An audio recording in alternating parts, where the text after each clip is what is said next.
Welcome back and thank you for staying with us. Honourable Minister Neil Reichenberg urges investors to prioritise Eswatini, a nation with the lowest debt to GDP ratio at 40% and a fiscal deficit slashed from 7% in 2018 to just 2 to 3% today.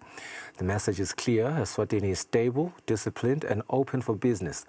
Let's listen to the minister making his presentation during the Eswatini Investment Conference. Our theme is Eswatini is open for business, which is a lovely theme for the day. And but at the same time, one can say, what are we doing about that? It's one thing saying it, it's one thing having a conference. What are we doing about it? And one of the biggest things I think that we've done, which doesn't necessarily be recognized or isn't fully understood, and that is that when one crafts a budget, the budget speaks to what are you taking serious in the country? What are you really putting forward? Is it the real pressures you have in the social front?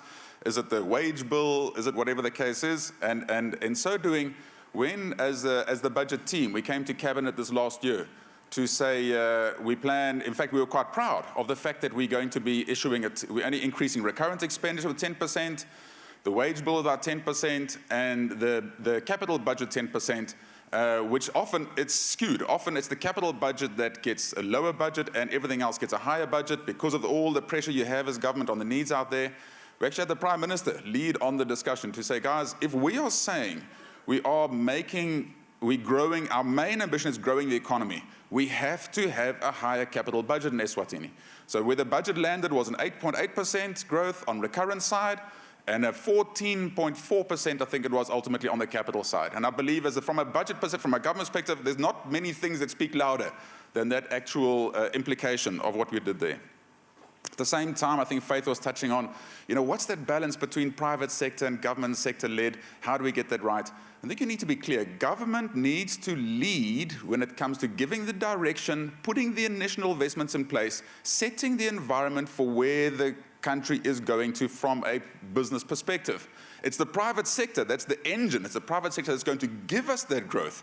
But as a government, we are trying our best to try and get out of the way of possibly of business, making sure we're not interfering in business, but at the same time trying our best. At the moment, there's a lot of things we need to do, and we're still in that growth phase, but doing what we can to set the stage for businesses to thrive. What do we need for businesses to thrive in the country? What does a business need to really be able to do well? First of all, it needs a stable political system. In Eswatini, we've got a wonderful government system called the Tinkundla system. And at the moment, sometimes people might even criticize it to say, well, it seems undemocratic. And I'll say to them, come spend one day with me in Parliament and tell me again, Eswatini is undemocratic. Eswatini is a highly democratic country. Yes, our system is not what people understand in a multi-party democracy, but at the same time, it's got a very, very good stabilizing political system that really is great for businesses to thrive because you know what you have today and you know what you're going to have in 20 years' time. It's got a very good tax regime. So for business to thrive, you need a good tax regime. As a country, we reduced the tax rate, the normal company tax rate, from 27.5% to 25%. And I don't think there's a stronger message that government can send to the private sector and to businesses to say, we're open for business, we respect you, we are expecting you to grow. And that growth will ultimately lead to better jobs, and poverty alleviation is what we really wake up for every day as government. So we really believe that we have the environment right on the tax front, people to do well. What we also have is we have developmental approval orders. If companies are coming in wanting to invest in the country, they can apply for developmental approval order, 10% tax rate, all sorts of other initiatives.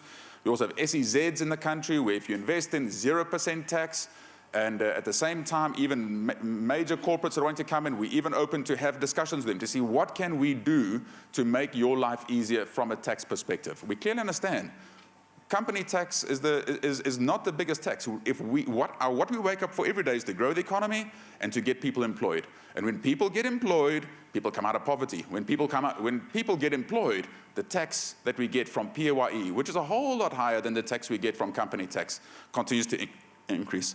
So hence the real focus is around that and not actually trying to get company tax out of companies. Sustainability is critical for companies to thrive.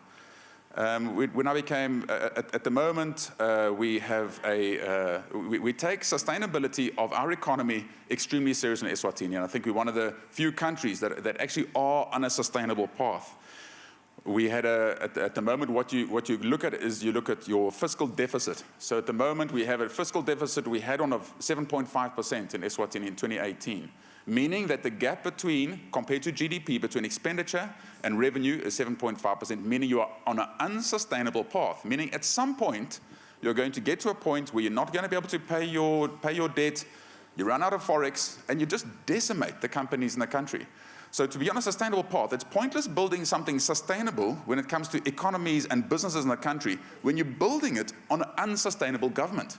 And so in Eswatini, we've managed to get our government and our fiscal into a sustainable position. What that meant was we took the 7.5% down to 2% fiscal deficit. And if anyone thinks that's something easy to do, it is not. It is an extremely difficult thing to do as a company. And again, it was a country initiative. So if I'm standing here, please don't. If you're clapping hands for me, it's for sure not me. It's very much a holistic approach. But to get that right was very, very difficult. But now we believe that our economy is on a sustainable path. Businesses can come in knowing that if you invest today, in 20 years' time, you're going to be able to get your investment out the country. The country's not going to run out of forex, or it's not going to be trying to somehow grab assets or do what they need to do. When the country's on a sustainable path, it means that companies can relax in the sense that what you're doing now, it'll still be healthy in a long period of time. Our debt to GDP, we're one of the lowest in the region, around 40% debt to GDP. Meaning, and not only is our debt to GDP low, but we're also on a sustainable path, meaning we're remaining in that kind of space. Not to say it doesn't bump up or bump down when certain external shocks take place, or sometimes just things you aren't in control of happen, but that is what we aim for. That's where we try and remain as a country. We try and, at the moment, our debt to the IMF, for instance, we'll have zero debt to the IMF at the end of the year. At the moment, I think we're the second lowest on the continent, our debt to IMF,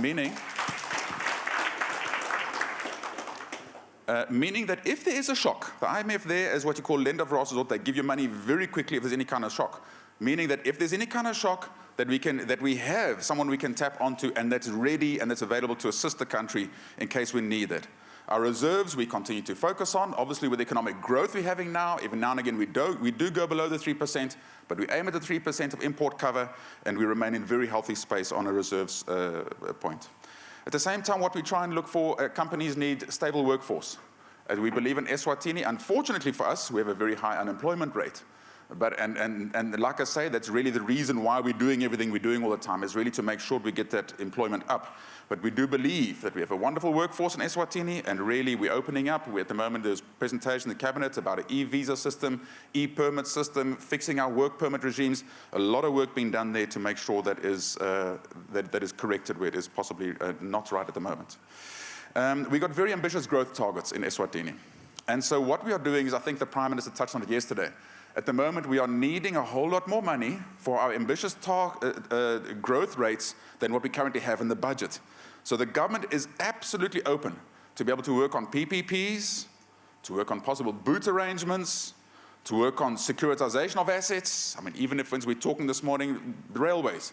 If the CEO of railways comes and said, Minister, can we please securitize our railways so that we can raise money, so that we can build more railways?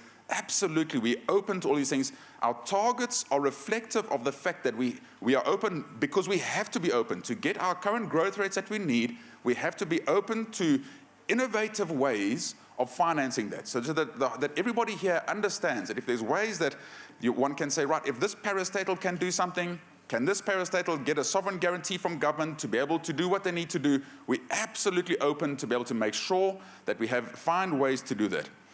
At the moment, even though we plan to increase our capital budget with about R1 billion a year in the near future, we know that that's not sufficient to give us the growth drivers we need. So hence, when it comes to PPPs, boot arrangements, and any other way of trying to get this open, we definitely are hoping that we'll be able to work closely with you. One thing that we are well known for in Eswatini is our accessibility.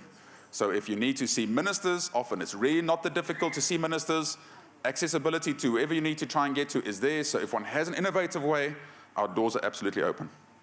At the same time, one of the things companies need is peace in the country. We do believe as a country we are out there and leading.